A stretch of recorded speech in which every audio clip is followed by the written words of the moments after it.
അല്ല, കൊല്ലം സുധി എന്നുള്ള അദ്ദേഹത്തിന്റെ മരണം, കൊല്ലം സുധി മരിച്ചു എന്നുള്ളൊരു വാർത്ത ഈ എല്ലാവരെയും ഭയങ്കര അധികം ഷോക്കിംഗ് ആയിട്ടുള്ള ഒരു ന്യൂസ് ആയിരുന്നു. എല്ലാവരെയും വിഷമത്തിലാക്കിയ ഒരു ന്യൂസ് ആയിരുന്നു. അയ്യോ, കൊല്ലം സുധി മരിച്ചോ? എല്ലാവരും വിഷമത്തോടെയായിരുന്നു ആ ഒരു കാരണം അദ്ദേഹത്തിന് ഈ പറഞ്ഞ പോലെ പബ്ലിക്കിലുണ്ടായിരുന്ന റീച്ചും പബ്ലിക്കിൽ അദ്ദേഹത്തിനുണ്ടായിരുന്ന ഒരു ഇഷ്ടവും, അതുകൊണ്ട് എല്ലാവർക്കും അതൊരു വലിയൊരു നഷ്ടം തന്നെയായിട്ട് എല്ലാവരും പറയുന്നുണ്ടായിരുന്നു ആ സമയത്ത്. അനൂപ് എപ്പോഴായിരിക്കും ആ വാർത്ത പറഞ്ഞിട്ടുണ്ടാവുക? ആക്ച്വലി ഞാൻ അദ്ദേഹം മരിക്കുന്ന അന്ന് രാവിലെ അറൗണ്ട് 7-8 ടൈമിൽ ഞാൻ ഒരു ട്രിപ്പിന് പോയിരുന്നു വിത്ത് ഫ്രണ്ട്സ്. അതായത് ബർത്ത്ഡേ കഴിഞ്ഞ് വരുന്ന ദിവസങ്ങളാണ്. ഇപ്പം എൻ്റെ ബർത്ത്ഡേ കഴിഞ്ഞുള്ളൂ കഴിഞ്ഞ ദിവസം.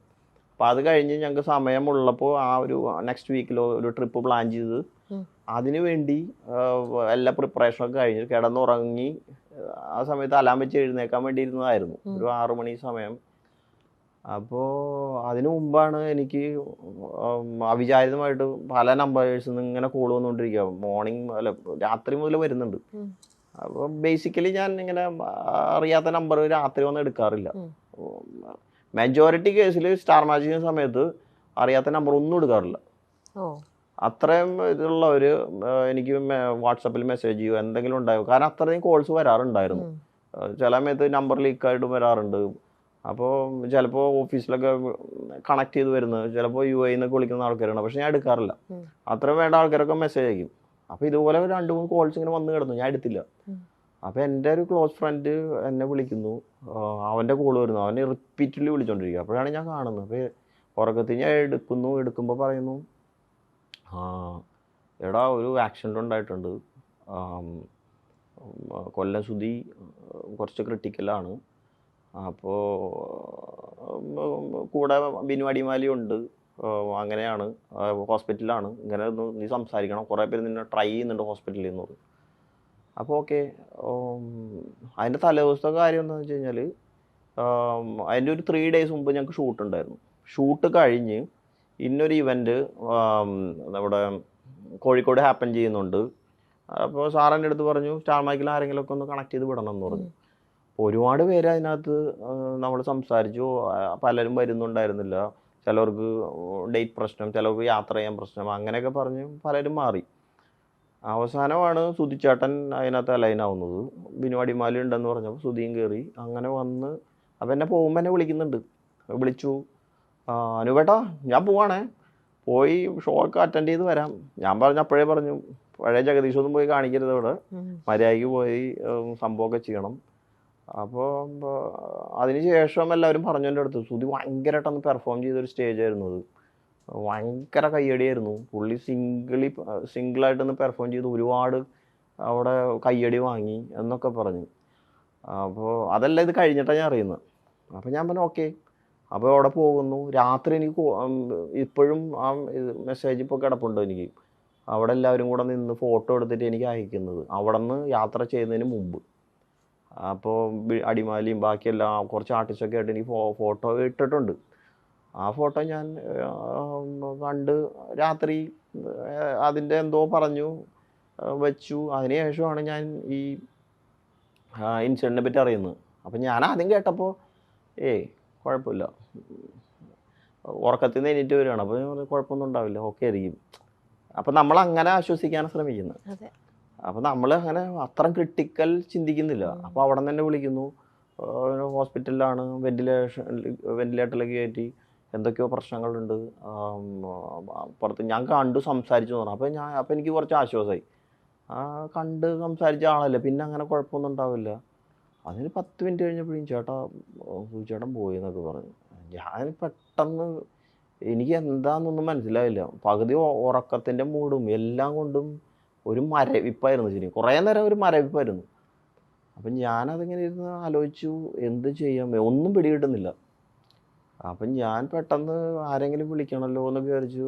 സമയം ഇങ്ങനെ വെളുത്തുകൊണ്ടിരിക്കുന്നേ ഉള്ളൂ, ആരെ വിളിക്കും പെട്ടെന്ന് എന്നൊക്കെ വിചാരിച്ചു. അങ്ങനെയാണ് ഞാൻ നമ്മുടെ ഇവിടെ ഏതെങ്കിലും ആർട്ടിസ്റ്റോ നമ്മുടെ കൂടെയുള്ള ആൾക്കാരോ, അപ്പോൾ നമ്മുടെ കൂടെയുള്ള മിക്കവാറും ആൾക്കാർ പലരും കൊച്ചിയിലില്ല, ക്രൂ.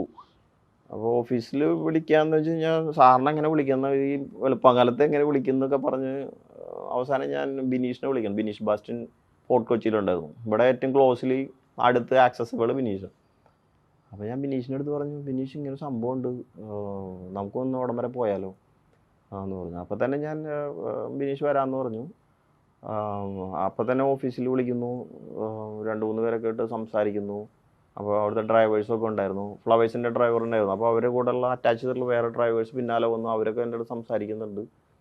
അവിടെ എത്തുന്നത് വരെ എനിക്ക് എന്തൊക്കെയോ സംഭവിക്കുന്നു, ഒന്നും മനസ്സിലാവുന്നില്ല. പലരും വിളിക്കുന്നു. അപ്പോൾ എന്നെയാണ് ഏൽപ്പിച്ചിരിക്കുന്നത് സുധീരെ വീട്ടിൽ അറിയിക്കാൻ. അപ്പോൾ അപ്പോൾ ഞാൻ വണ്ടിയിലിരിക്കുന്നുണ്ട്. അപ്പം ഞാൻ സാധാരണ എല്ലായിടത്തും സെൽഫ് ഡ്രൈവ് ചെയ്താൽ പോകാറ്, കമ്പനിയിൽ നിന്ന് വണ്ടി എടുത്തില്ല. അപ്പോൾ ബിനീഷ് വന്നതുകൊണ്ട് ബിനീഷിൻ്റെ വണ്ടി ഞാൻ കയറിയിരുന്നു. അപ്പോൾ എനിക്കൊരു കംഫർട്ടബിൾ ഒരാളും വേണം സംസാരിച്ച് പോകാൻ വേണ്ടി, ഷെയർ ചെയ്ത് പോകാൻ വേണ്ടി.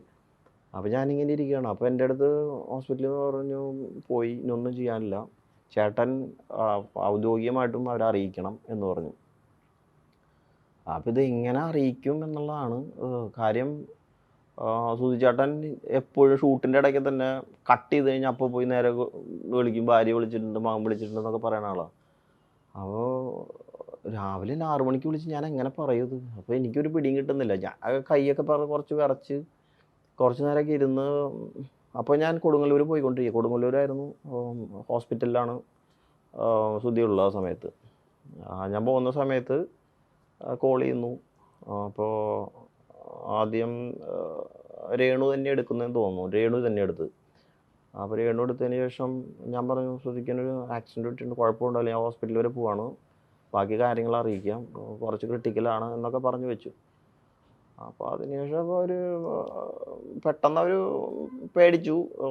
ഞാൻ പറഞ്ഞു കുഴപ്പമില്ല, ഞാൻ അവിടെ പോയിട്ട് എല്ലാം ടേക്ക് കെയർ ചെയ്തതിന് ശേഷം വിളിക്കാം. പക്ഷേ എനിക്ക് ഒറ്റയടിക്ക് പറയാൻ പറ്റുന്നില്ല, മരിച്ചു പോയെന്നൊക്കെ എങ്ങനെ ഇത്രയും വെളുപ്പാങ്കാലത്തൊക്കെ പറയാൻ പറ്റുക. അപ്പോൾ ഞാൻ വിചാരിച്ചു അവിടെ ആരെങ്കിലും അടുത്ത് ഉള്ള ആൾക്കാരെ അസൈൻ ചെയ്ത് ഡയറക്റ്റ് പോയി പറയാമെന്നൊക്കെ വിചാരിച്ചപ്പോൾ ആരെയും ആക്സസിബിൾ ആയിട്ടില്ല. ആ സമയത്ത് ഐശ്വര്യ ഉണ്ടായിരുന്നു, നമ്മുടെ സ്റ്റാർ മാജിക്കിൽ. ഐശ്വര്യ കുറച്ച് ഓടിയെത്തുന്നത് കൊണ്ട് അതൊരു കുറച്ച് ബുദ്ധിമുട്ടായി എനിക്ക് തോന്നി. അപ്പോൾ ആർക്കും വീട് അറിഞ്ഞൂടാ കറക്റ്റ്. അതിനുശേഷം രണ്ടാമത് ഞാൻ കോൾ എടുക്കുകയാണ്. അപ്പോൾ ശ്രുതിയുടെ മകനെടുത്തു. അപ്പോൾ ഞാൻ പറഞ്ഞു, അച്ഛൻ പോയടാന്ന് പറഞ്ഞു. അപ്പോൾ അവനാദ്യം ചോദിച്ചു, ചേട്ടാ അച്ഛൻ എന്താ പറ്റി? ഞാൻ പറഞ്ഞു, ഇങ്ങനെ ആക്സിഡൻറ്റ് ഉണ്ടായി, അച്ഛൻ പോയി. ഒന്നും എനിക്ക് പെട്ടെന്ന് എങ്ങനെയാണത് അവതരിപ്പിക്കേണ്ടതെന്ന് പോലും ഞാൻ മറന്നുപോയി. കാരണം എൻ്റെ വീട്ടിൽ ഒരാളുടെ അടുത്ത് അവതരിക്കുന്ന പോലെ എനിക്ക് ആ സമയത്ത് ഫീൽ ചെയ്തു. അപ്പോൾ അവൻ്റെ ഒരു കരച്ചിൽ ഇപ്പോഴും ഉണ്ട്, എനിക്കിപ്പോഴും ചെവിയിൽ കേൾക്കാം. രാവിലെ എഴുന്നേറ്റിട്ടുള്ളൂ.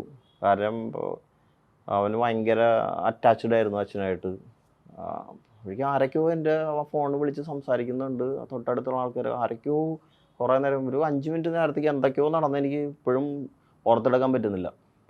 അത്രയും വികാരഭരിതമായിട്ടുള്ളൊരു സമയമായിരുന്നു ആ സമയത്ത് പോയിക്കൊണ്ടിരുന്നത്. അപ്പോൾ അതിനുശേഷം ഞാൻ അവിടെ എത്തുന്നു. എത്തിയപ്പോഴും ശ്രീകണ്ഠൻ സാറൊക്കെ വന്നു. അപ്പോൾ ഞങ്ങൾ സംസാരിക്കുന്നു, ഡോക്ടേഴ്സായിട്ട് സംസാരിക്കുന്നു. എന്താണ് സംഭവിച്ചത് എന്നും കൃത്യമായിട്ട് മനസ്സിലാവുന്നില്ല. കാരണം പലരും കേട്ടിട്ടുള്ള ഇതാണ്, ആക്സിഡൻറ്റ് സംഭവിച്ചു ഇങ്ങനെയാണ്. അപ്പോൾ വീട്ടിൽ നിന്ന് വിളിക്കുന്നു. അത് കഴിഞ്ഞ് രേണു എന്നെ വിളിക്കുന്നു, ചേട്ടാ എന്താ സംഭവിച്ചത്? ഞങ്ങൾക്ക് ആരുമില്ല, ഇനിയിപ്പോൾ എന്താ? ഞാൻ പറഞ്ഞു, ഞാനിപ്പോൾ ഹോസ്പിറ്റലിലെത്തും, എത്തിയതിന് ശേഷം പറയാം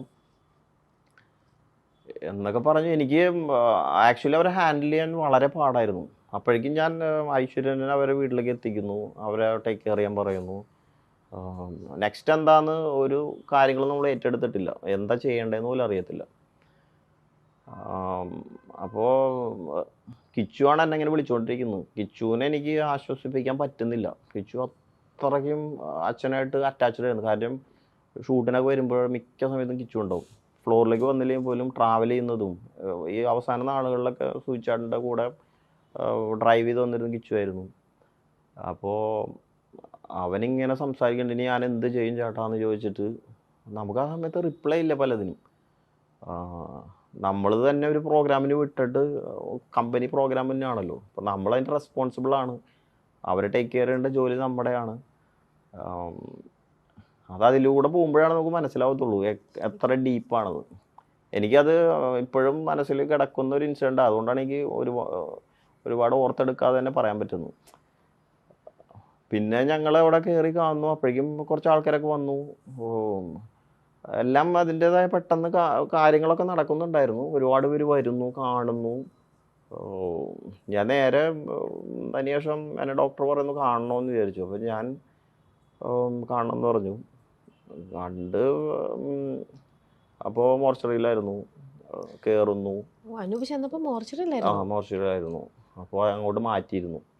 അതൊക്കെ പെട്ടെന്നായിരുന്നു. അപ്പോൾ ഇല്ല, നമ്മളത് 2 ദിവസം മുമ്പ് കണ്ട അതേപോലെ തന്നെ ഒരാൾ കിടക്കുന്നു. എനിക്ക് ആക്ച്വലി അത് കൺട്രോൾ ചെയ്യാൻ പറ്റുന്നുണ്ടായിരുന്നില്ല. വിനീഷാണ് എന്നെ പിന്നെ ചേർത്ത് പിടിച്ച് പുറത്ത് കൊണ്ടുപോയത്. ഇപ്പോഴും ആ സിറ്റുവേഷൻ എൻ്റെ മനസ്സിലുണ്ട്, കണ്ണിലുണ്ട് ഇപ്പോഴും.